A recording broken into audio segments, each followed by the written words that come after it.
Selamat malam teman-teman semua. Selamat berjumpa kembali bagi yang sudah pernah ikutan dan selamat kenal. Semoga pertemuan kali ini membawa manfaat bagi kita semua. Kita adalah grup budaya Tionghoa dan grup ini berfokus dengan diskusi-diskusi seputar budaya maupun sejarah Tionghoa. Kali ini kita topiknya adalah bahasa Mandarin, yaitu adalah bahasanya orang Tionghoa. Jadi ini termasuk budaya juga, budayanya orang Tionghoa. Dan kita penting eh, untuk mengetahui bahasa Mandarin itu karena kita juga mempelajari bahasa Tionghoa. Dan kalau misalnya kita bisa menguasai bahasa Mandarin, eh, ke depannya untuk belajar mengenai budaya dan sejarah Tionghoa itu eh, lebih mudah. Tapi hari ini kita memanggil pakar linguistik, jadi kita akan mendengar pendapatnya mengenai kenapa sih dan seberapa pentingnya sih kita belajar bahasa Tionghoa. Jadi kalau misalnya tadi kan alasannya karena kami eh, pembelajar budaya Tionghoa kan. Kalau misalnya untuk orang umum itu apa sih pentingnya? Nah, itu yang akan dibahas di hari ini.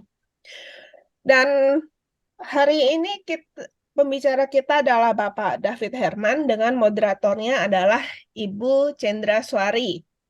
Ibu Cendra Suari ini adalah seorang guru bahasa Mandarin, makanya kami pilih sebagai moderator di hari ini.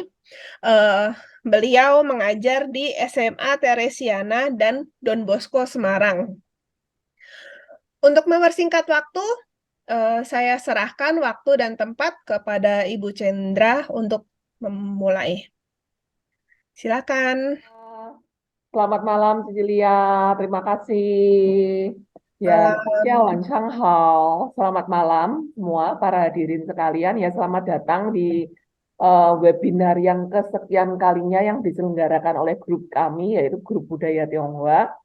Iya, hari ini sudah hadir seorang pembicara yang luar biasa yang belum pernah kita tampilkan sebelumnya, yaitu Bapak David yang merupakan eh, linguistik linguistik PhD dalam bidang bahasa Mandarin. Ya, sekilas akan saya bacakan untuk profil beliau. Beliau adalah ahli linguistik bahasa Mandarin dengan gelar Doctor of Philosophy in Linguistics ya. Saat ini beliau menjadi penterjemah bahasa Mandarin di Yayasan Bunda Kasih Indonesia, menerjemahkan baik bahasa tertulis maupun spoken communication atau bahasa lisan dalam pembicaraan. Kemudian juga terlibat dalam research untuk memastikan ketepatan dan kekonsistenan dalam penerjemahan bahasa Mandarin. Selanjutnya, beliau juga bekerja sebagai dosen bahasa Mandarin di Universitas Dharma Persada. Selanjutnya juga mengajar sebagai guru di SMP Junior High School Ricci Bintaro. Ya, banyak ya ternyata ya. Skill dan kemampuan beliau dalam berbahasa Mandarin ini sangat banyak terlibat dalam riset, penerjemahan, presentasi, maupun juga memiliki komunikasi skill. Nah, malam ini akan kita dengarkan bagaimana pemaparan beliau tentang seberapa pentingnya sih bahasa Mandarin. Mungkin bagi yang uh, Bapak Ibu di sini yang sudah memiliki anak-anak, mungkin merasakan kesulitan mengajari anak-anaknya, ayo belajar Mandarin. Allah enggak mau kita orang Indonesia. Jawabannya selalu seperti itu. Atau mungkin bahkan jawaban-jawaban yang lebih ajaib yang saya temui di murid-murid saya itu, ya, Lause Mandarin susah. Mandarin kenapa hurufnya seperti itu sih, Lause? Atau ada lagi yang alah bahasa Indonesia saja sudah susah, kok bahasa Inggris saja tidak bisa. Untuk apa belajar bahasa Mandarin? Ya, begitulah anak-anak yang kita hadapi sebagai generasi angkatan COVID di sekolah saya.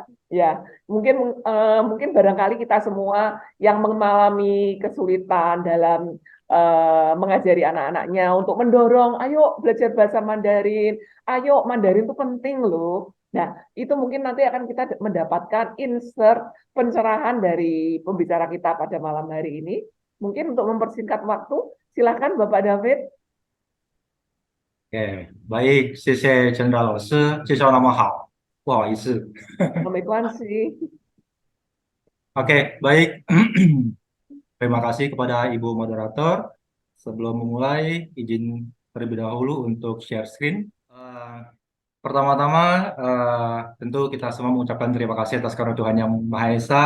Hari ini kita bisa sama-sama berkumpul di dalam sebuah seminar.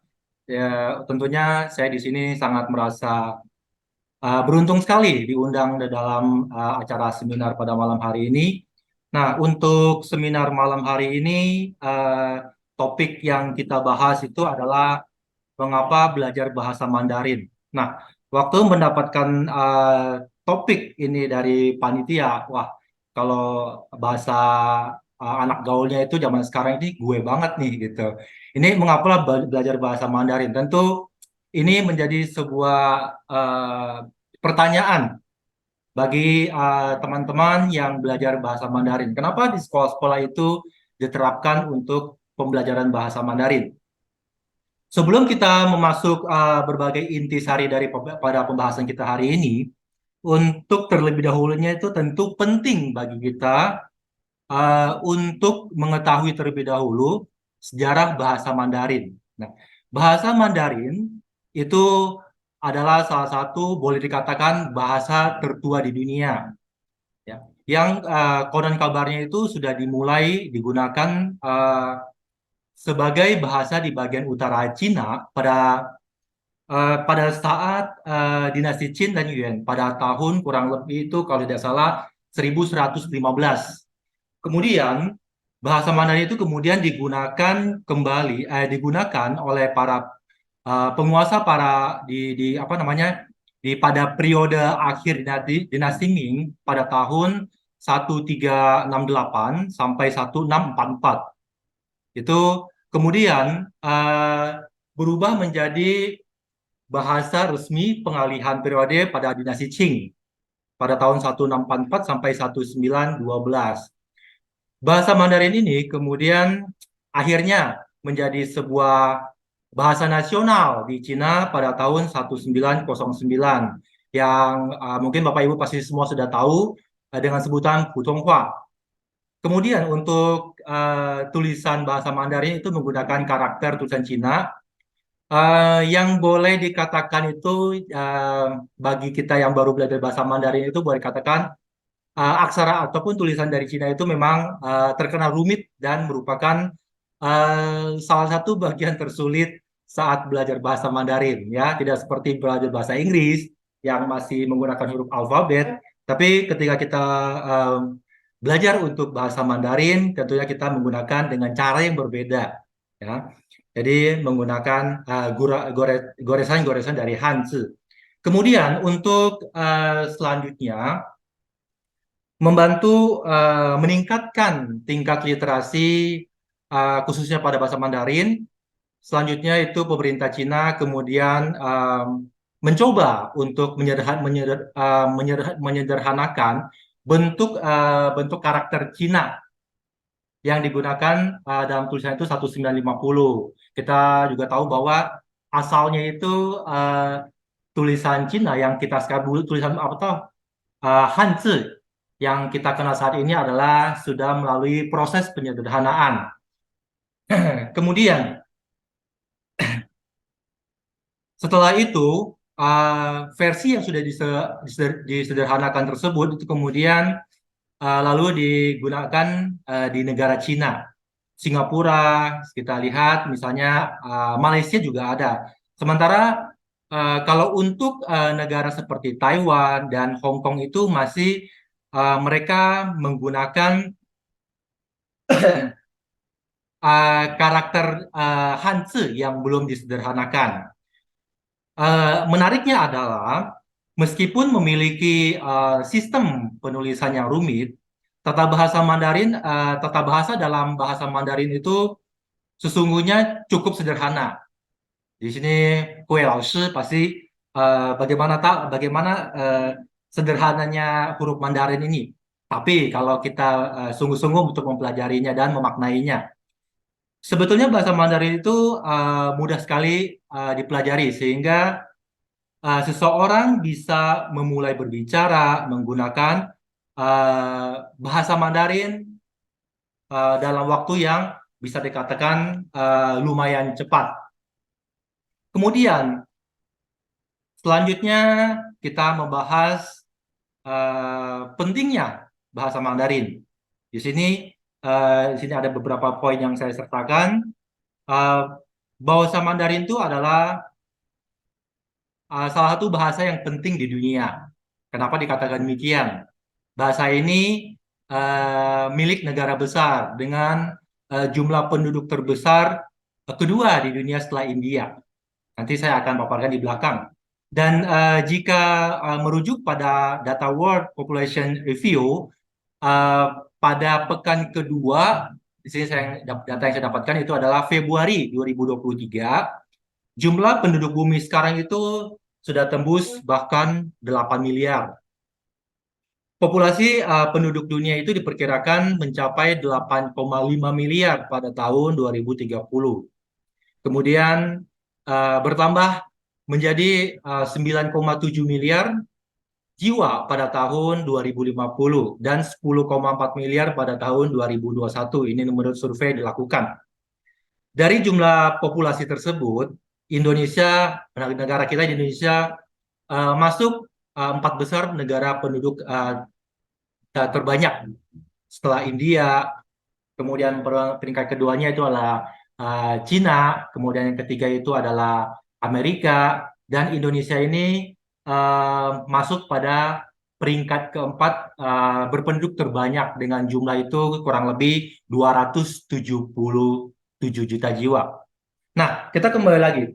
Bahasa Mandarin ini dipergunakan sebagai bahasa asing yang mendukung aktivitas di era globalisasi 4.0, bahkan sekarang sudah masuk pada 5.0, di mana pada saat ini investor Tiongkok yang banyak menginvestasikan dananya ke Indonesia, ya. Kemudian berdasarkan data dari Kementerian Investasi atau Badan Koordinasi Penanaman Modal atau BKPM, investasi Cina ke Indonesia itu pada kuartal 4 2022 itu tercatat kurang lebih 3 miliar atau setara dengan 45 triliun rupiah.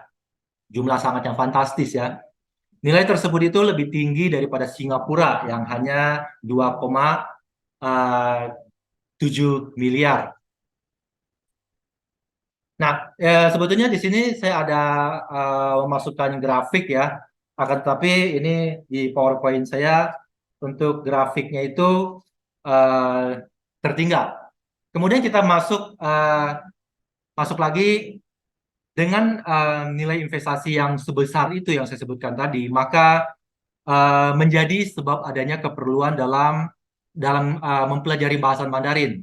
Pembelajaran bahasa Mandarin ini tentu kita banyak jumpai di saat ini itu dalam lembaga pendidikan baik formal maupun non formal, ya.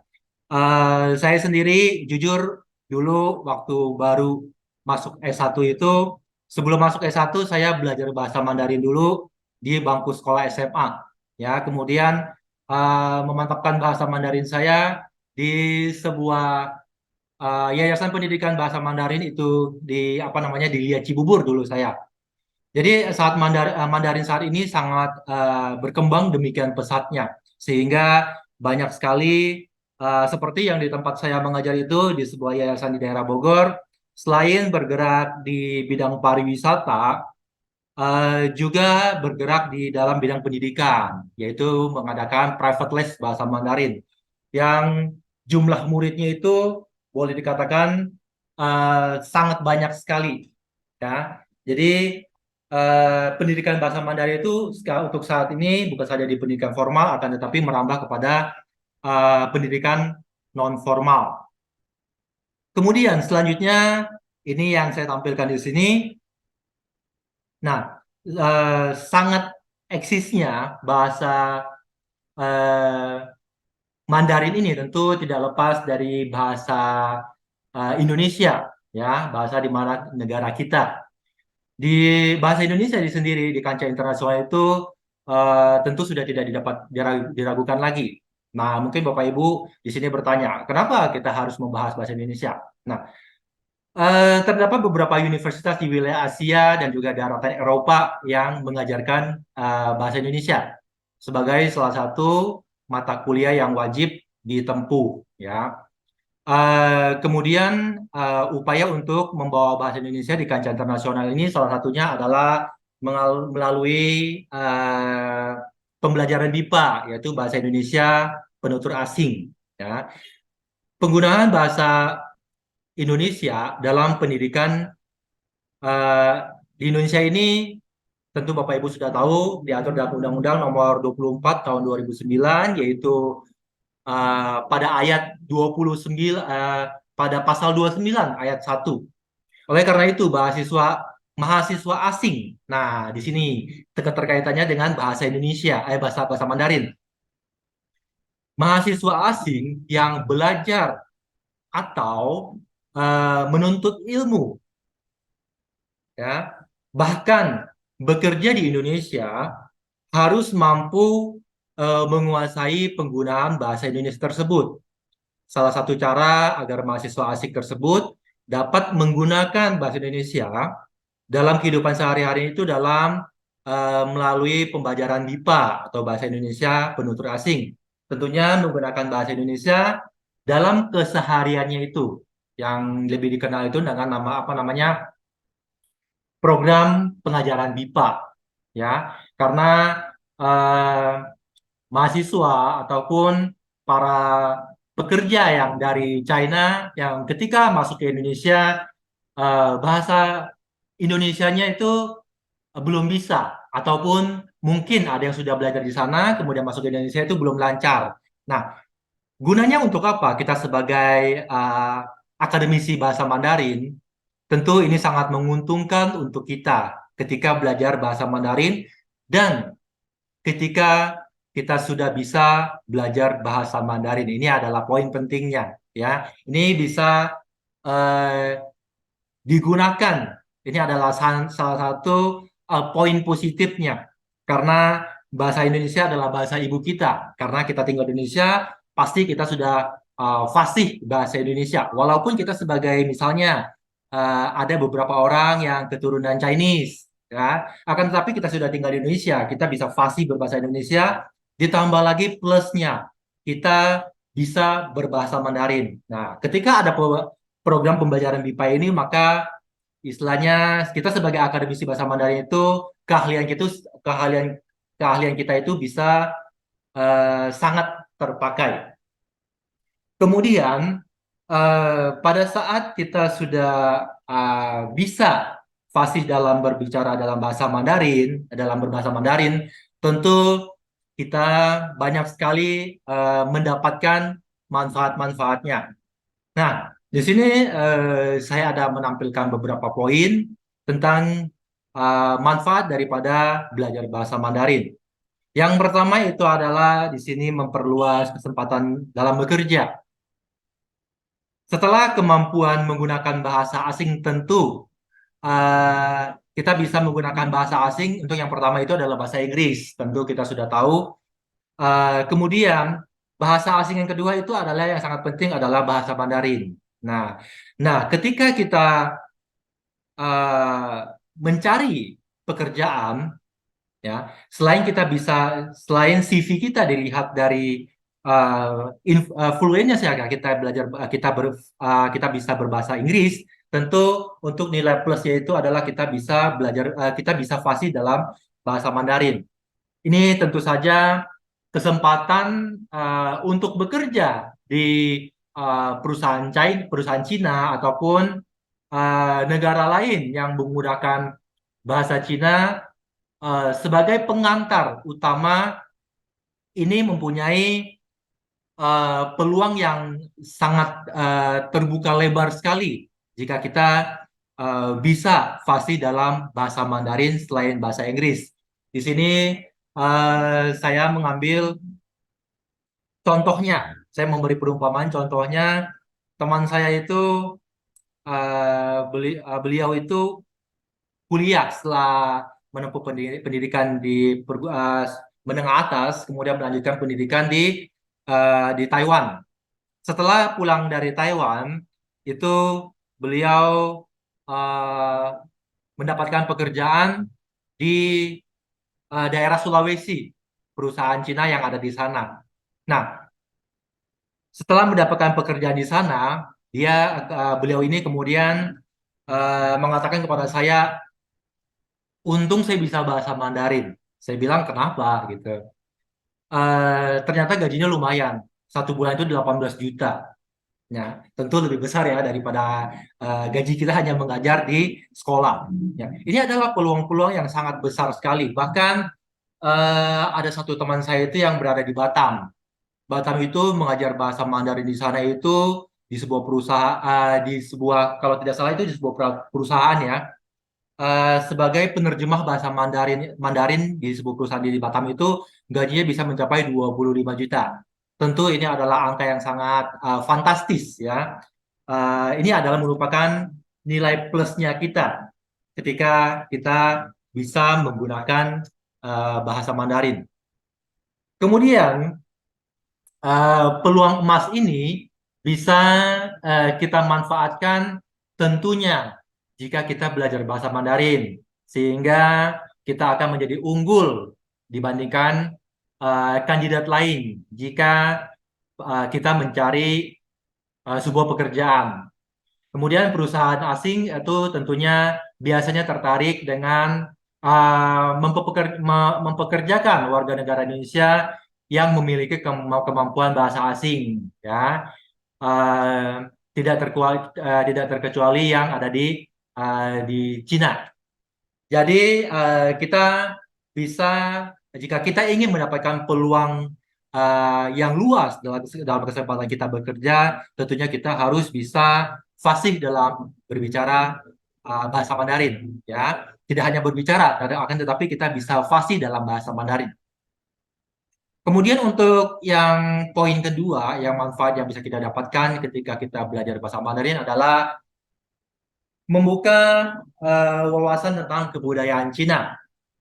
Nah, mempelajari berbagai aspek kebudayaan Cina yang berusia lebih dari ribuan tahun, tentunya menjadi mudah ketika kita menguasai bahasa Mandarin. Ya, akses terhadap misalnya contohnya adalah hiburan, kemudian bacaan-bacaan, kemudian musik-musik Mandarin yang menggunakan bahasa Mandarin itu semakin terbuka lebar ketika kita belajar bahasa Mandarin atau setelah kita belajar bahasa Mandarin, ya. Sejarah dan budaya Cina, ya, yang sangat luas, ya, terkenal dan apa namanya sangat-sangat diapresiasi secara global. Kemampuan dari bahasa Mandarin akan memungkinkan untuk yang tadi saya sebutkan adalah kebudayaannya, ya. Ketika kita belajar sebuah bahasa, tentu kita tidak akan lepas dari budayanya. Nah, ketika kita sudah fasih dalam bahasa Mandarin, tentu kita dalam memahami tentang kebudayaan Cina itu kita akan lebih gampang sekali, ya. Kemudian saya jujur untuk pribadi saya sendiri itu sangat tertarik sekali dengan filsuf-filsuf yang ada di daratan Tiongkok atau di Cina seperti yang saya pelajari itu adalah kitab-kitab dari Hongzi, Mengzi, dan lain-lain. Dulu kitab-kitab yang saya pelajari itu adalah misalnya Tao Te Ching, tapi versi bahasa Mandarinnya ya. Tao Te Ching, Da Xue, Lun Yu, yang eh, yang semuanya itu adalah mengajarkan bagaimana cara kita melakukan relasi sama manusia. Nah, ketika kita sudah belajar, ketika kita sudah bisa bahasa Mandarin, kemudian kita ingin mengetahui kebudayaannya, tentu suatu kebudayaan tidak lepas daripada filsuf di Cina, di negara tersebut. Ya, kita bisa mempelajari kitab-kitab yang ditinggalkan oleh para filsuf, maka kita bisa lebih memahami budaya daripada Cina tersebut. Kemudian untuk yang selanjutnya itu adalah kita bisa mempermudah saat berwisata ataupun belajar di luar negeri. Nah, manfaat lain dari bahasa Mandarin adalah kita misalnya traveling ke Cina, ya, ataupun melanjutkan studi ke China. Kemudian, misalnya jika kita beberapa waktu lalu saya ada sedikit pekerjaan itu di Bali, ya, membawa para turis itu traveling di sana. Ternyata yang menjadi translator itu tidak hanya orang-orang yang apa namanya, yang keturunan Chinese, ya, akan tetapi orang-orang lokal, orang-orang yang misalnya penduduk-penduduk lokal yang ada di Bali. Mereka itu boleh dikatakan itu 90% itu mereka fasih dalam berbicara dalam bahasa Mandarin. Jadi ini adalah salah satu keuntungan kita ketika kita bisa berbahasa Mandarin. Ya, kita bisa studi ke luar negeri, kita bisa mendapatkan lowongan pekerjaan dalam bidang bahasa Mandarin. Ya, kita juga bisa menjadi seorang penerjemah bahasa Mandarin ketika ada turis yang datang di Indonesia. Jadi orang mengatakan itu sekali mendayung 2-3 pulau itu terlampaui. Bisa uh, bisa traveling menemani turis yang ada di China, yang datang dari China di Bali. Itu adalah poin pertama. Poin kedua, kita bisa mendapatkan income, ya, sambil kita jalan-jalan dengan turis tersebut. Kemudian untuk poin keempat itu adalah belajar bahasa Mandarin itu mengasah otak dan juga kreativitas. Nah, ada sebuah studi itu menunjukkan bahwa belajar bahasa Mandarin itu ternyata mendorong otak kita itu lebih banyak bekerja dibandingkan dengan bahasa asingnya. Ya, ini adalah sebuah studi. Ya, ada sebuah jurnal yang melakukan penelitian tersebut. Tidak seperti bahasa Inggris. Ya, saat berbicara, pengguna bahasa Inggris itu hanya menggunakan lobus temporal sebelah kiri saja. Ya, jadi menggunakan bahasa Inggris itu hanya menggunakan lobus temporal sebelah kiri. Akan tetapi, ya, penutur bahasa Mandarin itu menggunakan kedua lobus temporal tersebut, baik kiri ataupun kanan. Ya, jadi ini adalah keuntungan kita dalam belajar bahasa Mandarin. Kita bisa mengaktifkan kedua lobus temporal ini, tentu yang sangat penting kita kedua lobus ini tentu kita ketahui bahwa sangat-sangat penting ketika kita belajar sebuah bahasa. Ya,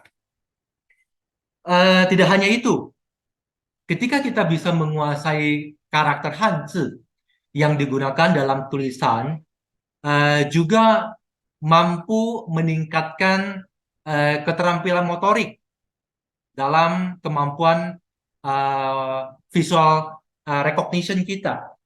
Ini sebuah studi yang meneliti tentang seseorang yang bisa dalam bahasa Mandarin itu adalah plus-plusnya demikian, ya. Keuntungannya adalah kita bisa mengaktifkan lobus temporal kiri maupun kanan, kemudian bisa meningkatkan apa namanya, keterampilan motorik dan juga kemampuan visual recognition kita, ya, yang tentunya mendorong kita dalam meningkatkan kreativitas kita. Kemudian, nada pada bahasa Mandarin itu diyakini bahwa belajar bahasa Mandarin butuh lebih banyak kekuatan otak. Ya, tidak seperti kita belajar bahasa lainnya. Ketika kita belajar bahasa Mandarin, itu sel-sel yang ada di otak kita itu semuanya diaktifkan. Ya, ini adalah manfaat daripada kita belajar bahasa Mandarin. Kemudian untuk yang selanjutnya adalah kita bisa menambah relasi. Nah, ini sudah tidak asing lagi untuk kita ya. Nah, belajar bahasa Mandarin itu memberi kita akses untuk berkomunikasi lebih banyak dengan orang dan juga terhubung pada tingkat yang lebih dalam.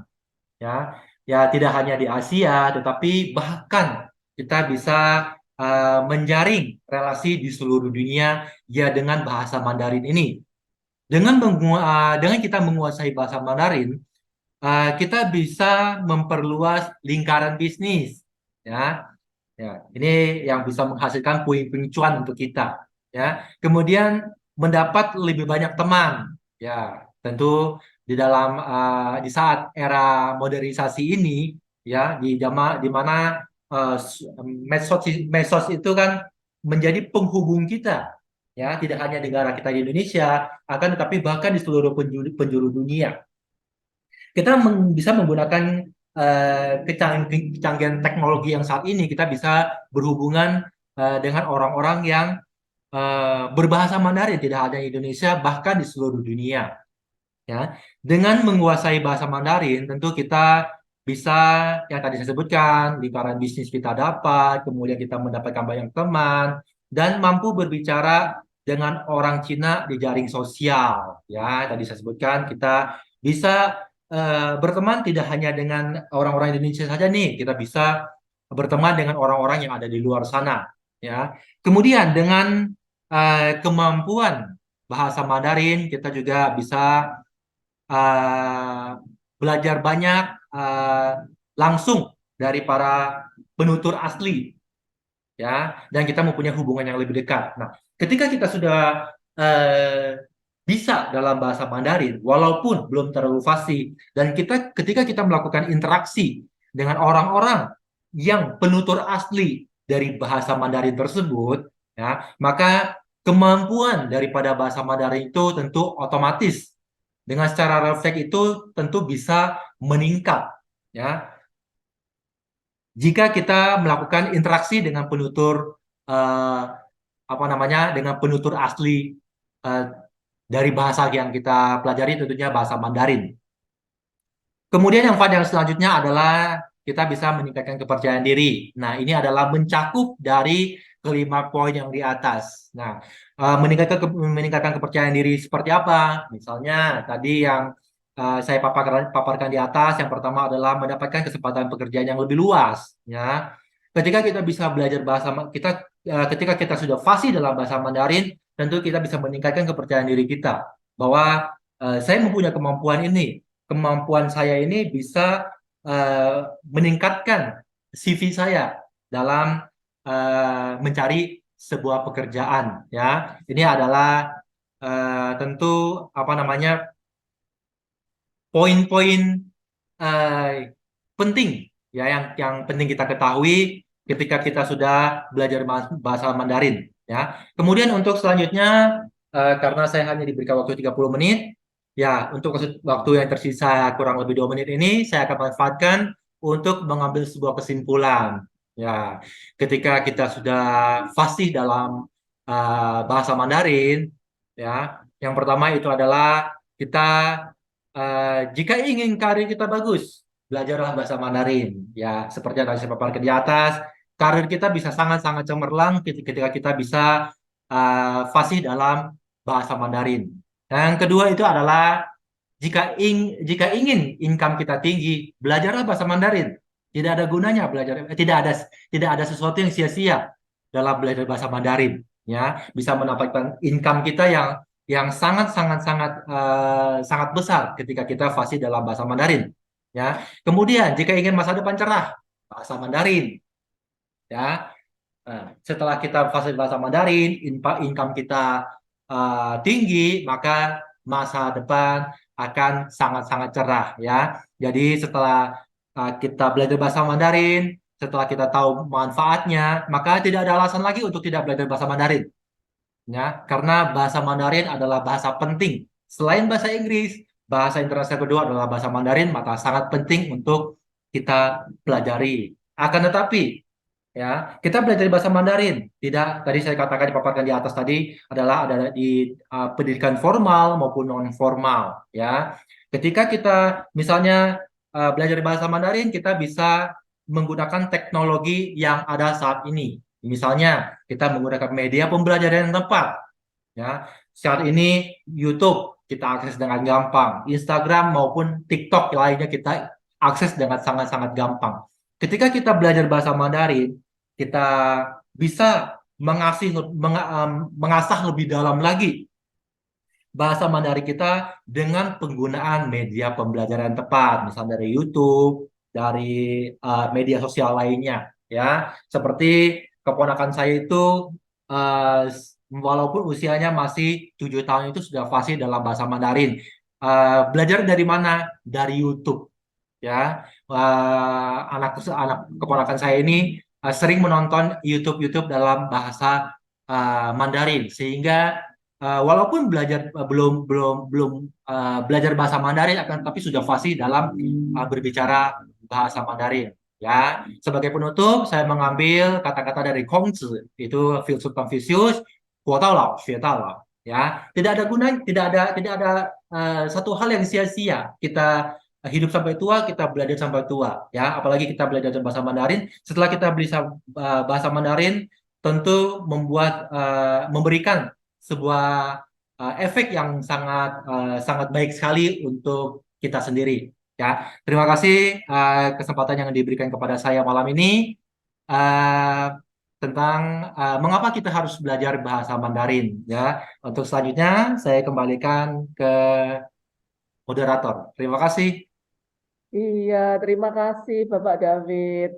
Ya, tadi sudah kita dengarkan bersama ya pemaparan beliau. Kenapa kok sekarang ini kok penting sih, harus sih belajar bahasa Mandarin? Iya, saya akan buka sesi diskusi. Iya, barangkali ada yang ingin bertanya. Oke, mungkin untuk memancing ya kita sharing bincang-bincang sebentar ya Bapak David ya. Ya, tadi kan sudah Anda utarakan bahwa nilai lebih dari belajar bahasa Mandarin ada berbagai poin seperti memperluas kesempatan kerja, terus membuka wawasan tentang kebudayaan Tiongkok, kemudian juga mempermudah saat wisata ke luar negeri dan lain sebagainya.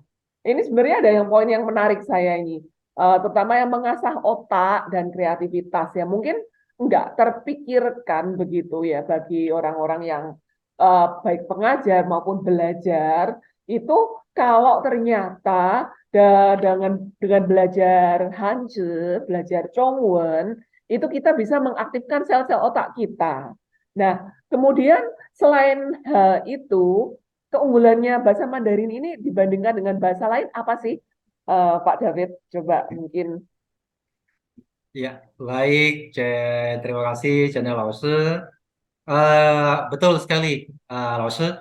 Yang tadi saya sebutkan itu beberapa hari yang lalu, waktu saya membuat PowerPoint untuk seminar hari ini, saya berselancar di internet, ya. Kemudian saya menemukan sebuah artikel dari China, itu ada sebuah penelitian, ya, yang dikatakan seperti yang saya paparkan, itu ketika kita belajar bahasa Mandarin itu kita bisa menggunakan ya lobus temporal kedua itu kedua lobus temporal yang ada di otak kita maupun kiri ataupun kanan. Nah, dalam itu eh, survei tersebut mengatakan bahwa tidak kedua lobus ini hanya bekerja ketika kita belajar bahasa Mandarin. Tidak berlaku untuk jika kita belajar yang di dalam artikel tersebut itu adalah katakan ketika belajar bahasa Inggris itu hanya menggunakan satu lobus temporal, tidak menggunakan keduanya. Halnya itu berbeda ketika kita belajar bahasa Mandarin, ya. Kemudian manfaat selanjutnya itu adalah kita bisa mengasah keterampilan motorik kita, ya. Kemudian visual recognition, ya, artinya adalah kita bisa, ya, misalnya kita bisa melatih, karena Hanzi itu kan terdiri dari banyak sekali goresan, ya. Kita bisa apa namanya, mengasah keterampilan motorik kita, ya. Kita bisa membedakan goresan ini untuk apa, goresan ini untuk apa. Ketika berbagai goresan ini kita gabungkan menjadilah sebuah huruf Hanzi tersebut. Ini adalah keuntungan ataupun nilai plusnya ketika kita belajar bahasa Mandarin. Ya, ya itu mungkin berarti nilai plus dari yang membedakan ya, yang membedakan dengan kita belajar bahasa Inggris atau belajar bahasa Jerman. Lah, terus bagaimana untuk ini ya, mengubah mindset orang belajar bahasa Mandarin itu kok susah sih? Nah, itu mungkin ada kiat-kiat nggak? Belajar belajar Mandarin kok susah, ya. Susah bagi orang yang tidak mau belajar, ya, karena tidak ada segala sesuatu hal itu ya yang kalau kita sudah mempunyai niat untuk belajar itu, kita menggunakan kemantapan hati kita, ya. Kita mau mempunyai satu niat bahwa saya harus bisa bahasa Mandarin, ya. Maka kita bisa menggunakan segala cara. Nah, seperti yang tadi saya contohkan. Misalnya, keponakan saya itu kan baru umur 7 tahun. Kenapa bisa berfasih dalam bahasa Mandarin? Padahal orang tuanya itu dalam keseharian itu menggunakan bahasa Indonesia. Nah, kenapa bisa demikian? Karena belajarnya dari YouTube. Ya, ada juga teman saya itu anaknya juga sama. Umurnya belum sampai 10 tahun. Ya, ya. Sekolah juga di sekolah negeri. Ya, belajar bahasa Mandarin dari mana? Dari YouTube. Itu juga salah satu kiat-kiat kita dalam belajar bahasa Mandarin. Karena di YouTube ini sekarang banyak sekali apa namanya, YouTuber yang eh, apa namanya, mengunggah konten dalam belajar bahasa Mandarin. Ini adalah hal-hal yang bisa kita gunakan ketika kita ingin belajar bahasa Mandarin yang tadi dikatakan susah. Itu, Bu. Iya, iya silakan. Dari Pak Haryanto Tanujaya. Oh, ada tuh. Ada di chat, Ci. Oh ya, saya berumur 65, pernah belajar Mandarin 1-2 tahun. Mohon info kursus Mandarin online agar saya dapat bercakap-cakap Mandarin. Xie Lause. Iya, ini juga saya boleh iklan sebentar ini. Kebetulan juga Bukan lagi, Bu. Maksudnya. ya ini Grup Budaya Tionghoa bekerja sama dengan PT ITD Jawa Tengah, ya Departemen Bidang Pendidikan PT ITD Matrisia Jawa Tengah mengadakan kursus bahasa Mandarin secara hybrid. Jadi bagi yang domisilinya di Semarang bisa datang langsung ke Kelenteng Sinar Samudra, Tek Haimbyo, Jalan Gang Pinggir nomor 105 sampai 107. Atau kalau yang dari luar kota bisa online lewat Zoom. Ini kursusnya diadakan 1 minggu 2 kali. Bagi level pemula HSK 1 itu harinya jadwalnya adalah hari Rabu dan Sabtu. Sedangkan untuk level HSK 2 ini jadwalnya adalah hari Selasa dan Minggu. Ini kita sudah berjalan, yang HSK 1 sudah berjalan, dan kita akan membuka kelas baru untuk bulan Juni. Ya, kita batasi jumlah siswa per kelasnya hanya 10. Jadi kita benar-benar bisa fokus ke tiap muridnya. Ya, kursus diadakan 1 minggu 2 kali pertemuan. Yang HSK 1 tadi harinya Rabu Sabtu. Kita mulai lagi 31 Mei untuk kelas barunya. Untuk yang kelas HSK 2-nya akan dilaksanakan 15 Juni. Ya, bagi yang sudah HSK 1 ingin melanjutkan, atau yang mungkin dulu sudah pernah belajar bahasa Mandarin, kemudian ya karena nggak dipakai, lupa, atau kok belajar kok cuma begini-begini aja, dari dulu belajar cuma bisa ngomong ni hao, xie xie, cuma itu aja, tapi kok pengen lebih, nah mungkin bisa ikut yang HSK 2. Nah, di chat sudah ada pengumuman ya, HSK 1 200.000 biayanya. Untuk HSK 2 350.000. Kemudian ini saya pasang dulu ya. Hmm. Kemudian kontak senternya untuk pendaftaran ya, saya pasang di chat.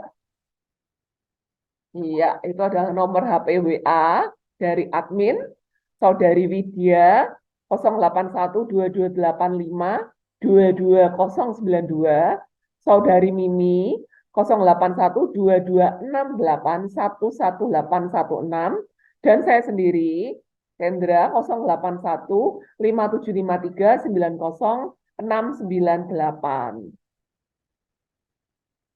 Iya, biayanya untuk HSK 1 tadi 200.000, untuk HSK 2 350.000.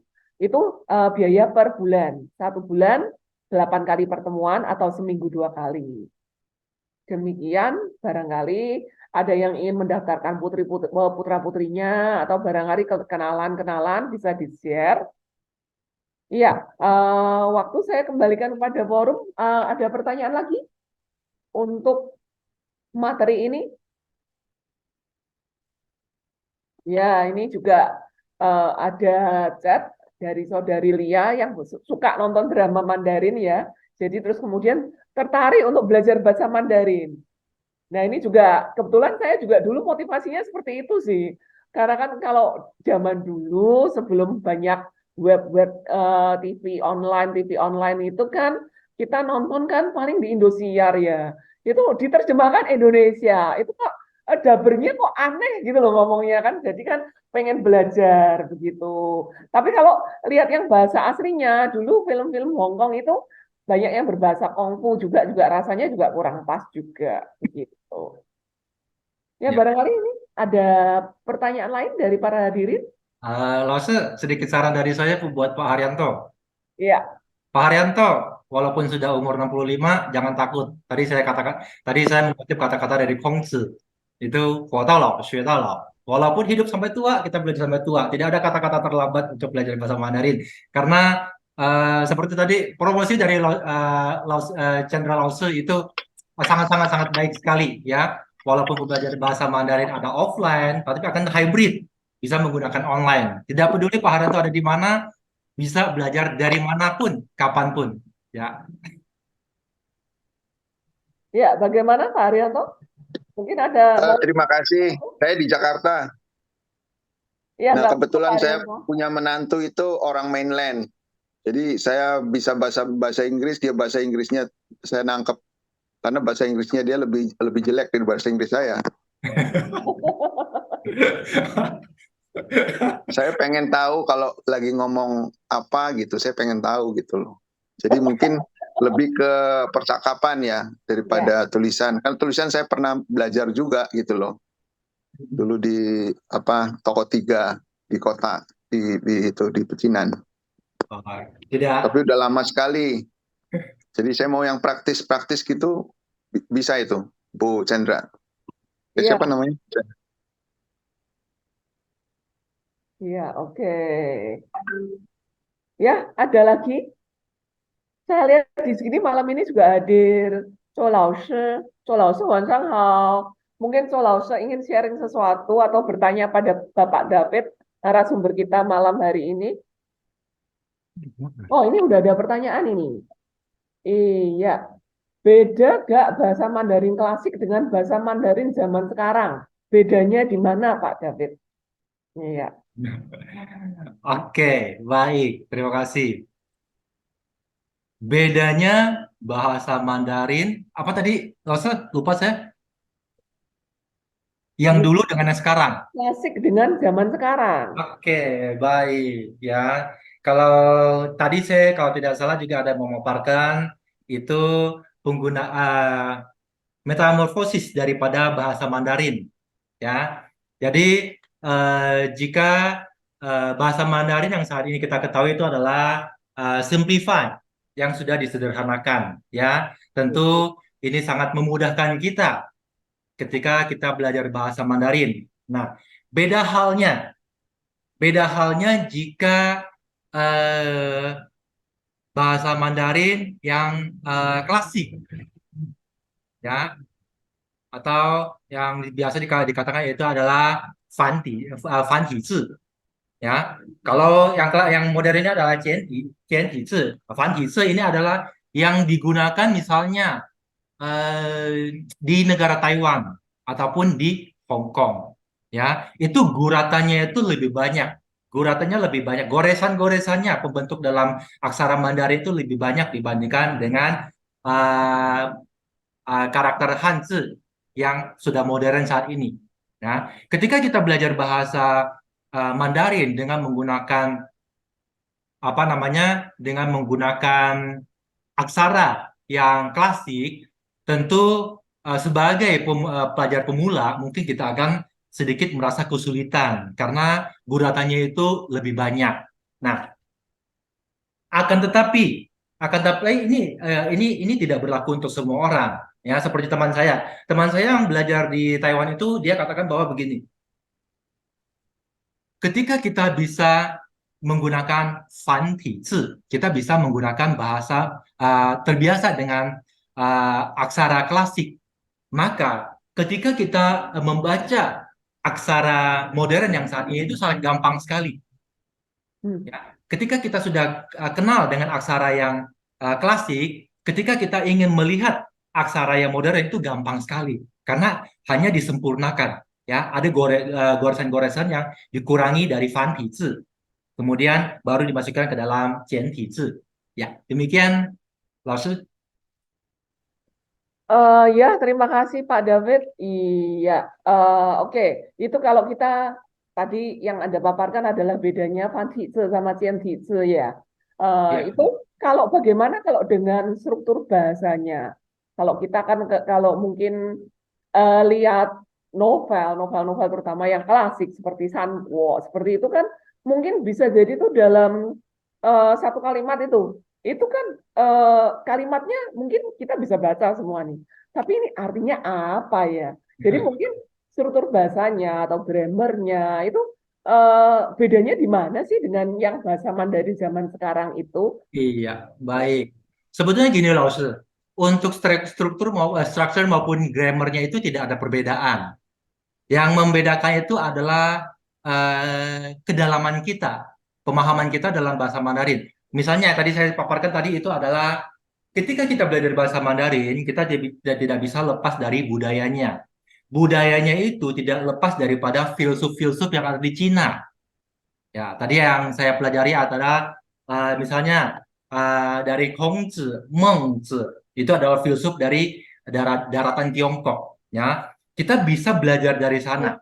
Nah, tadi seperti yang Lause katakan, saya bisa baca, baca misalnya sepenggalan kalimat ini, tapi untuk mengerti artinya susah. Memang betul demikian, ya. Nah, bagaimana cara kita mensiasatinya? Ketika kita sudah bisa bahasa Mandarin, kemudian kita terjunlah untuk memahami budayanya, ya, budayanya. Kalau dulu tuh saya kan belajar kitab misalnya Lun Yu, misalnya Tao Te Ching, Ta Xue, itu banyak sekali kitab-kitab dari kebudayaan Tiongkok yang ditinggalkan. Nah, kebanyakan itu budaya-budaya penulisan daripada filsuf itu adalah mereka menggunakan peribahasa-peribahasa, ya, peribahasa-peribahasa. Jadi bagi kita yang baru istilahnya baru belajar bahasa Mandarin atau sudah fasih belajar bahasa Mandarin, akan tetapi kita tidak terjun langsung mempelajari budayanya tersebut, maka pemahaman kita terhadap bahasa Mandarin ketika kita bertemu dengan aksara-aksara yang susah itu kita tidak akan cepat untuk bisa mengertinya karena itu kata-kata yang terkandung di situ itu kata-kata yang berbentuk puitis begitu. Iya, oke.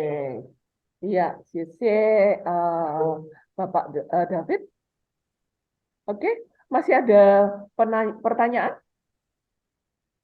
Ini tadi admin sudah mengkode saya bahwa ini mic sudah dibuka. Jadi bagi yang mungkin nggak enak untuk mengetik atau apa, bisa langsung ngomong. Ayo, bisa kita langsung open mic, kita bisa langsung sharing langsung di sini. Silakan. Mau tanya ya, Ya, silakan. ya itu kalau nggak salah itu kayak misalnya buku kuno ya, misalnya ada catatan kuno, misalnya baik pengobatan, baik kungfu atau apa, itu belum tentu orang itu bisa baca ya, walaupun dia mengerti bahasa kunonya itu. Maksudnya istilahnya kalau dia nggak bidangi bidang itu, dia nggak mengerti apa benar kayak gitu. Ya, silakan Bapak David. Mau langsung ditanggapi? Oke, baik. Ya, eh Wong Fei Hong, oh namanya keren sekali. Jadi tadi Wong Fei Hong bertanya itu ketika kita belajar misalnya apa tadi resep-resep dalam bahasa Mandarin ataupun kungfu, sebetulnya ini tidak merupakan hal yang sulit. Ya, ini adalah kaitannya dengan tadi yang saya katakan. Ya, dulu saya juga mempunyai pengalaman, ya, ketika bertemu dengan eh, kalau tidak salah itu saya belajar kitab Tashe, ya. Ketika bertemu dengan satu bait puisi yang tidak saya mengerti, kebetulan di yayasan saya itu ada datang itu dari Taiwan, ya. Kemudian kami berbincang-bincang di situ, ya. Kemudian beliau itu menjelaskan begini bahwa memang penting bagi kita setelah kita belajar bahasa Mandarin ya yang modern saat ini, alangkah baiknya jika kita ingin memperdalam bahasa Mandarin kita itu kita bisa belajar yang Fantizi. Kita bisa yang belajar tradisional ya. Karena tradisional misalnya ya, tadi Wong Fei Hung sebutkan misalnya resep ataupun kungfu atau apa segala macam lah ya. Itu mereka kebanyakan itu menggunakan aksara-aksara Fantizi, akan menggunakan yang tradisional ya. Untuk resep-resep misalnya jarang sekali menggunakan yang simplify. Mereka menggunakan yang tradisional. Nah, ketika kita belajar bahasa Mandarin, kita jangan melupakan bahwa ada bahasa Fantizi yang tradisionalnya. Ketika kita sudah bisa mengerti, memahami ya bahasa Mandarin yang klasik, tentu kita dalam memahami misalnya resep-resep obat itu sangat-sangat bisa bisa bisa bisa dipahami dengan baik. Ya, demikian penjelasan dari saya. Mungkin bisa ditanggapi oleh Jenderal Lawson. Ya, oke. Bagaimana Bapak Wang Payung? Apakah sudah puas dengan pemaparan dari Bapak David? Ya, saya sering kumpul sama orang tua, itu kan dia ngumpulin kamus-kamus yang kuno-kuno. Itu ada kalanya tulisan itu tergantung pada dinasti apa. Belum tentu tulisan itu, kalau tidak salah ya, dia ceritanya gitu. Jadi kalimatnya itu untuk zaman sekarang itu apa, tapi waktu dinasti itu mengartikan apa gitu loh. Jadi makanya dia banyak kamus itu. Tidak tahu benar apa enggak itu. Itu betul Pak. Itu betul kamus-kamus tersebut. Nah, yang tadi saya sebutkan ya, kita bisa belajar apa namanya kitab-kitab yang ditinggalkan oleh para filsuf. Ya, ini adalah sangat penting sekali ya, karena ini ada hubungannya. Ini adalah saling keterkaitan yang tidak bisa dipisahkan. Ketika kita eh, belajar bahasa tertentu, tentu kita mempelajari budayanya. Selain kita belajar budayanya, kita bisa mengetahui banyak sekali pengetahuan di dalam yang ada di dalam kebudayaan tersebut. Itu bisa membantu kita dalam mengerti, misalnya kamus-kamus. Iya. Bagaimana? Izin nanggapi ya. Ya, silakan Pak Ardian. Ya, Ya, Oke. setahu saya struktur bahasanya pun grammarnya itu ada perubahan sedikit ya. terutama pada subjek predikat ada beberapa yang berbeda-beda gitu. Saya waktu itu juga sempat dikasih tahu sih sama pengajar bahasa klasik gitu. Tapi secara prinsip tadi Pak Darwin benar. Cuma kalau untuk setahu saya untuk pengobatan itu ada istilah teknis ya yang berbeda dengan bahasa yang umum. Terus ada lagi yang bicaranya itu pakai kosu. Jadi kebetulan saya ada yang namanya Chung Hua Tao Chang. Itu tuh waktu saya lihat di dalamnya, itu tuh ada beberapa teks-teks itu ada tanda kurawa lah. Itu isinya tulisnya begini. Ini harus dengan penjelasan guru. Ini ada istilah yang diwariskan secara oral, gitu. Oral transmission. Ada itu keterangannya, saya juga kaget gitu. Terus pas ada seminar saya diundang kasih lihat satu buku, satu set buku itu yang disebutnya Taoyi Chi Cheng itu ternyata juga harus punya buku kamus tersendiri. Jadi apa ya? Kayak apa ya? Kayak Chung Yao Tzu itu mungkin yang mempelajari pengobatan harus punya. Jadi kan menurut saya Pak Huang Fei Hung itu nggak salah gitu. Harus ada punya kamus pengobatan. Terus juga misalnya kalau dia ingin mempelajari misalnya kita sebut saja Tao Chiao ataupun Taoisme itu harus punya juga Tao Chiao Tatsu Tien. Terus kalau mau belajar Qigong ada Qigong Tatsu Tien juga gitu. Jadi nggak beda kayak kita beli buku. Kita orang awam itu pasti bingung dengan istilah-istilah kedokteran gitu. Jadi perlu ada kamusnya tersendiri. Itu sih yang setahu saya Pak Darwin. Terima kasih. Ya, bagaimana Pak David? Ya, betul sekali, Pak Ardian. Untuk kita tahu bahwa ada perubahan bahasa Mandarin dari klasik ke modern, tentu akan sedikit berpengaruh juga kepada struktur bahasanya, ya. Akan tapi strukturnya tidak berubah terlalu banyak, ya. Nah, tadi betul sekali Pak Ardian katakan bahwa misalnya kita belajar resep atau apapun. Memang kita membutuhkan kamus dalam misalnya dalam kamus resep pengobatan yang ada di ataupun istilah-istilah yang ditemui eh, dalam kamus tersebut, ya. Akan tetapi jika kita seperti yang saya berikan contoh lagi itu sama di yayasan tempat saya bekerja itu juga ada kedatangan apa namanya eh, wisatawan dari Taiwan itu beliau itu kan pensiunan militer yang ada di sana ya kemudian dia datang ke Indonesia kemudian kami berbincang-bincang di sana kebetulan waktu itu juga sama ada kalau tidak salah itu eh, di tempat saya bekerja itu ada orang tua yang membeli apa namanya yang pergi ke apa namanya akupuntur kemudian memberikan resep.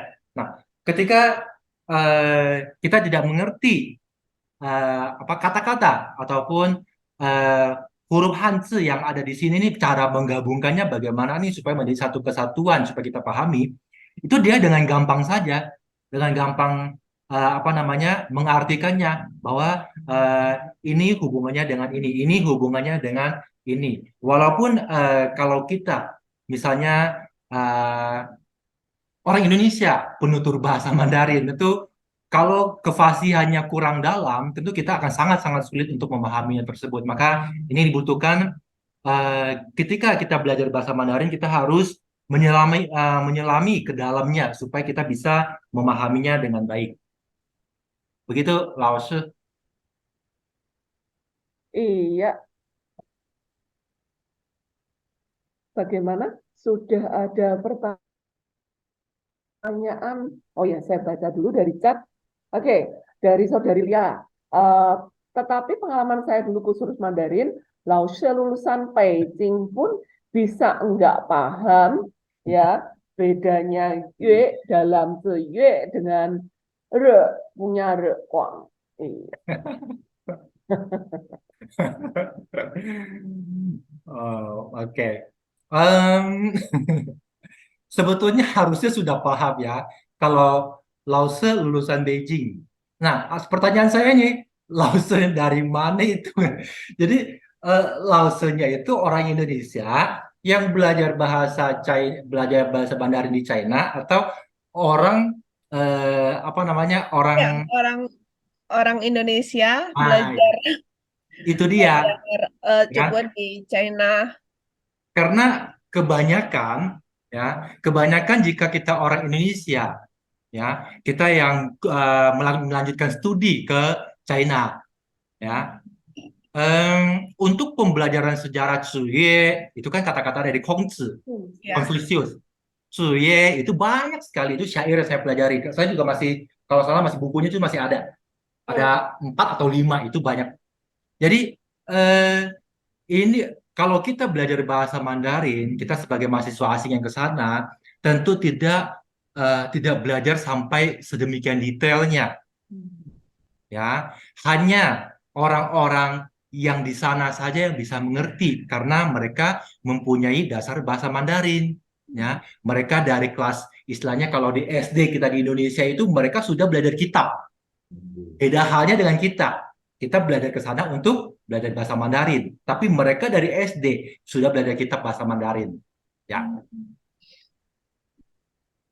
Ya, jadi waktu itu juga terus orang yang sama si Lose itu juga bilang, udah ngapain belajar nulis Hanzi?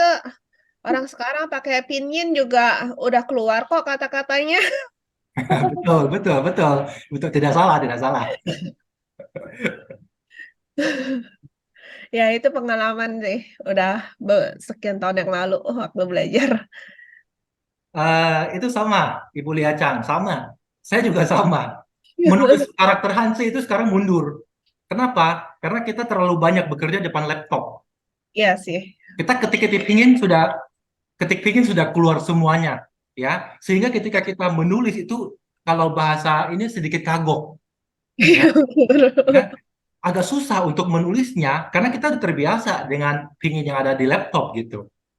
Ini hal yang saya sendiri itu menjadi sebuah hambatan buat saya karena terlalu banyak bekerja depan laptop dengan aksara Hanzi depan laptop. Ketika kita menulis tanpa laptop itu sedikit kesusahan. Ini huruf apa nih ketinggalan nih, saya lupa. Gitu. Nah, iya, betul sekali. Tapi problem itu nggak cuma di Indonesia, Lia. Apalagi di Indonesia yang kita sudah Oh ya. pakai alfabet.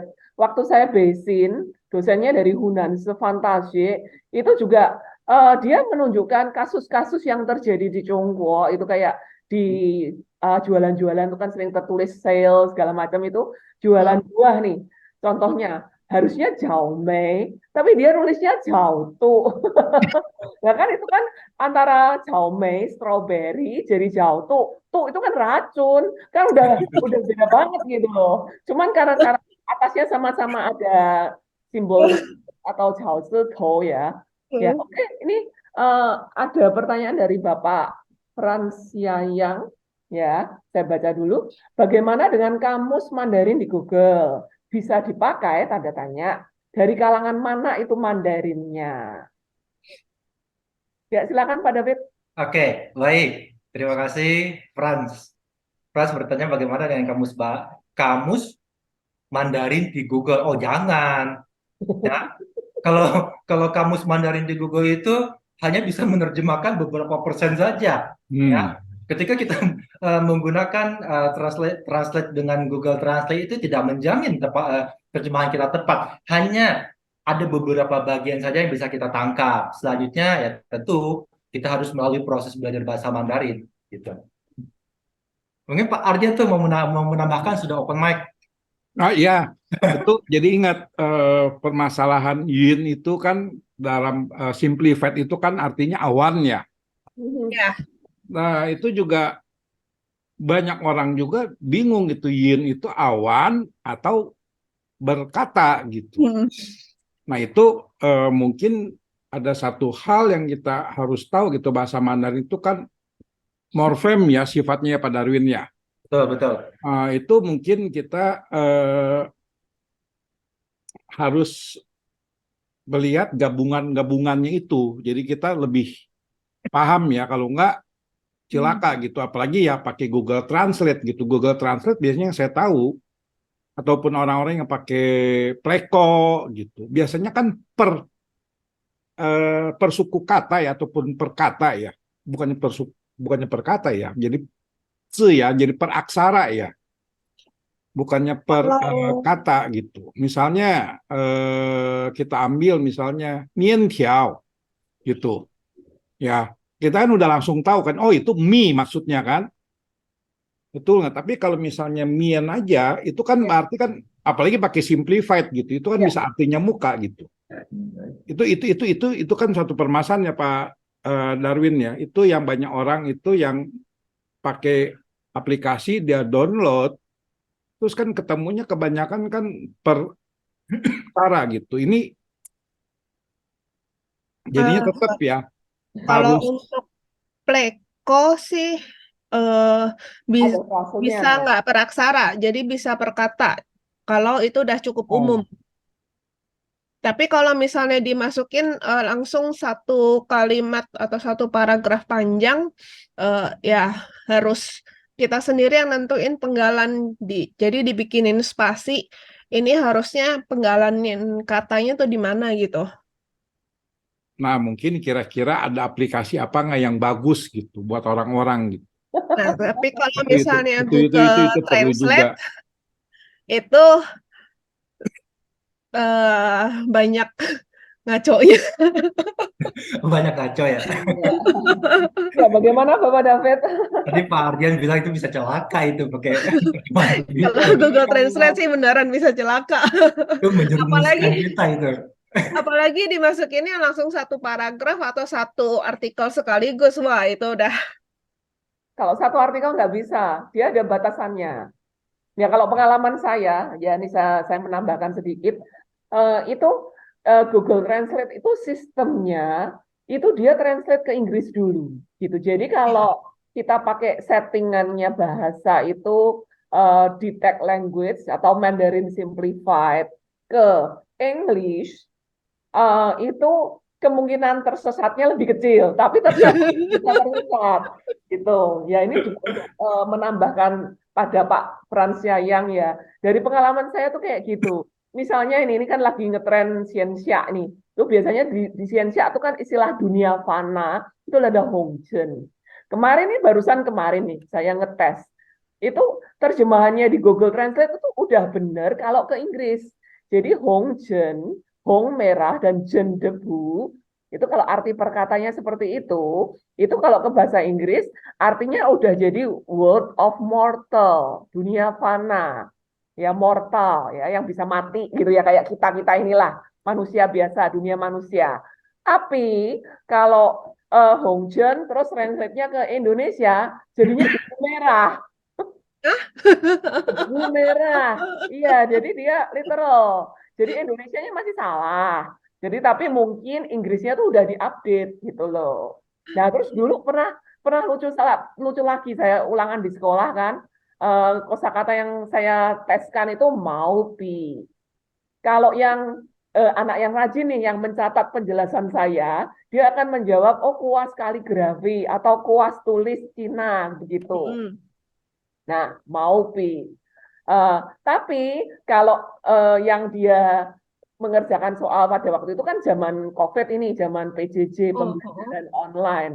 Itu dia ngepek dari Google Translate, keluarnya itu sekelas bisa salah semua, yaitu keluarnya sikat. Kan dia penasaran nih loh, kok bisa sikat? Ternyata Google Translate menerjemahkan dari bahasa Inggris. Bahasa Inggris maupi, jadinya brush. Kalau brush misalnya dalam bahasa Inggris bisa berarti kuas, bisa berarti sikat.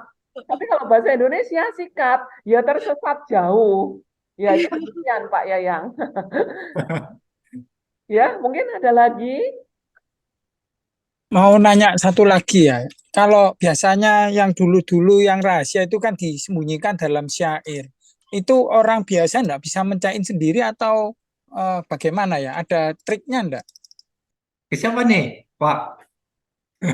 Ada Eh, ada yang Pak tadi ya, Iwan, ada Chandra Lawson nih. yang tadi saya bilang itu misalnya yang saya kan ada Toys Canon, kebetulan dikasih satu set gitu ya, satu set Toys Canon itu agak berbeda dengan Lao Tzu Chi Cheng. Lao Tzu Chi Cheng itu kan kumpulan komentar tentang Tao Te Ching gitu. Itu kan kita bisa dengan ya kamus bahasa klasik gitu. Tapi yang Taoist Canon itu waktu saya baca ada beberapa itu terang-terangan ditulis dalam kurung gitu. Dan saya juga nggak paham gitu artinya apa gitu. Misalnya saya kasih contoh ya, am hum cali 4 loh, am hum cali itu nggak ada arti.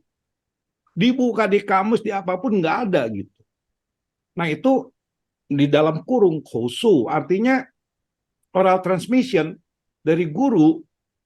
Nah, itu cilaka gitu. Tapi ada beberapa, misalnya pengalaman ya Pak Darwin ya kita sharing ya. Misalnya kita bahas mengenai liantan gitu, ataupun kita sebut saja meditasinya mereka lah, ataupun teknik panjang umurnya gitu. Ada beberapa yang mungkin kalau kita translate biasa, misalnya Pai Hu Jiang, itu kan artinya kan takluknya si macan putih. Secara sederhana kan takluknya macan putih, tapi dibantu dengan eh, dijelasin gitu oleh orang yang memang kompeten. Oh, saya baru paham gitu. Ternyata yang dimaksud macan putih itu sperma. Kalau enggak ya akan bingung apa yang maksudnya takluknya macan putih gitu. Tapi dikasih tahu yang disebut macan putih itu sperma dan yang disebut takluknya itu apa gitu. Jadi memang ada beberapa yang perlu orang yang memang khusus spesialis belajar itu gitu. Sama juga kayak kita belajar kedokteran dengan orang yang nggak belajar ilmu kedokteran gitu. Orang kalau nggak belajar ilmu kedokteran kan dia bisa browsing zaman sekarang kan, dia bisa jelasin mengenai misalnya obat apa. Tapi kalau dokter kan pastinya jauh lebih dalam pemahamannya gitu. Nah ini yang sering terjadi gitu. Orang ngambil dari internet, terus apalagi ya istilahnya kalau kita orang di dunia akademisi kan tahu ya Pak Darwinnya harus ada doi-nya ya. Nggak bisa sembarangan kita ambil dari blog manapun gitu. Nah itu menurut saya tetap harus belajar ke yang kompeten. Satu contoh misalnya kebetulan saya diundang mengunjungi 2 Taoist Academy. Itu orang ya bukannya sekolah umum gitu, itu sekolah khusus gitu. Itu yang diajarinnya kan mengenai kita sebut saja ilmu mistis, ilmu ramal, ilmu pengobatan, memang spesialnya ke arah sana gitu. Dan di situ yang ngajarnya pastinya orang-orang kompeten. Itu Pak Bang, terima kasih. Mungkin Pak Darwin bisa menambahkan gitu. Ya, baik. Betul sekali Pak Ardian. Memang untuk memahami aksara-aksara bahasa Mandarin yang berubah, misalnya bentuknya resep ataupun puisi-puisi kuno, itu memang harus ada orang-orang kompeten yang apa namanya mengerti bahasa-bahasa tersebut. Nah, tadi saya tadi menyinggung bahwa kalau di China itu kan mereka belajar bahasa Mandarin itu boleh dikatakan dari lahir sudah ngomong bahasa Mandarin, ya kan? Masuk SD mereka sudah belajar kitab. Nah, kalau kita kan tertinggal jauh sekali gitu. Makanya kenapa penutur asli itu mereka biasanya mereka itu akan mengerti kata-kata yang sulit kita mengerti. Ya, misalnya kata-kata yang ada di kitab, kata-kata yang misalnya yang ada di misalnya kita belajar apa namanya wusu atau apapun itu ada kata-kata yang tidak mengerti akan tapi jika penutur asli mereka biasanya mereka akan sangat-sangat mengerti. Ya, oke. Apakah masih ada pertanyaan? Oke, jika tidak ada pertanyaan, saya simpulkan dulu ya. Memang mengapa kita perlu belajar bahasa Mandarin? Jawabnya pasti adalah perlu ya. Karena jelas, apalagi investasi China di Indonesia tadi sudah dipaparkan oleh Bapak David, itu sudah 3 miliar US dollar atau 45 triliun rupiah. Memang kalau tiap hari kita ngamati pasti banyak lowongan yang menuntut paling tidak kemampuan bahasa Mandarin pasif, pasti. Cuman biasanya anak muda belum mampu memenuhi itu karena mungkin mereka juga belum paham pentingnya belajar Mandarin. Padahal jelas bahasa Mandarin itu tadi sudah dipaparkan oleh Pak David, ada 6 poin keuntungan, yaitu memperluas kesempatan kerja itu nomor 1, dan tentu saja kaitannya dengan gaji. Kalau gaji yang lain, fresh graduate, UMR, mungkin kalau dia bisa bahasa Mandarin harusnya sudah berkali lipat, bahkan bisa 18 atau 20 juta tadi yang disebutkan Pak David. Nah, cuman ya itu masih banyak yang merasa sulit itu loh. Ya, terus kemudian membuka wawasan tentang kebudayaan China, kemudian mempermudah saat kita wisata ke luar negeri, terus mengasah otak dan kreativitas. Nah, di sini kita juga tadi sudah dapat insert dari Bapak David bahwa ternyata belajar bahasa Mandarin itu dibandingkan dengan bahasa lainnya bisa mengaktifkan sel-sel otak lobus temporal kanan maupun kiri ya. Jadi otak kita itu bisa lebih seimbang dibandingkan kita cuma belajar bahasa Inggris gitu. Itu sel-sel itu nggak terangsang untuk beroperasi kalau kita belajar bahasa lainnya. Sementara kalau kita belajar bahasa Mandarin, kita belajar nadanya, itu mengaktifkan sel-sel otak kita itu tadi. Ya, ini menarik sekali. Kemudian pasti menambah rekan, meningkatkan percaya diri, dan pasti banyak serangkaian keuntungan belajar bahasa Mandarin yang sudah Pak David paparkan ya. Bisa dapat karir bagus, income tinggi, masa depan cerah, dan lain sebagainya. Ya, demikian pemaparan dari Bapak David tentang webinar pada malam hari ini. Oke, waktu dan tempat saya kembalikan pada Cicilia. Halo. Iya. Oke, kemudian saya juga atas nama para panitia mengucapkan terima kasih sebesar-besarnya kepada para hadirin sekalian, Pak Pembicara dan Ibu Moderator yang cantik. Kemudian juga yang sudah mendaftarkan diri dan juga memberikan donasi untuk acara ini. Mudah-mudahan acara ini bermanfaat bagi rekan-rekan sekalian dan kita bisa berjumpa kembali di webinar selanjutnya. Tanggal 23 Mei 2023 hari Selasa. Jamnya tetap sama jam 7. Pendaftarannya melalui WA, jadi biar nanti bisa diingatkan dan langsung dikasih link Zoom gitu. Oke, saya tutup acara malam ini dan untuk selanjutnya saya persilahkan untuk ngobrol bebas, jadi nggak ada aturan gimana gitu, selama tetap pada koridor diskusi. Terima kasih semuanya. Salam, selamat malam. Terima kasih Pak David. Terima kasih. Terima kasih Pak David. Terima kasih Bu Gustini, Bu Yuli. Ini.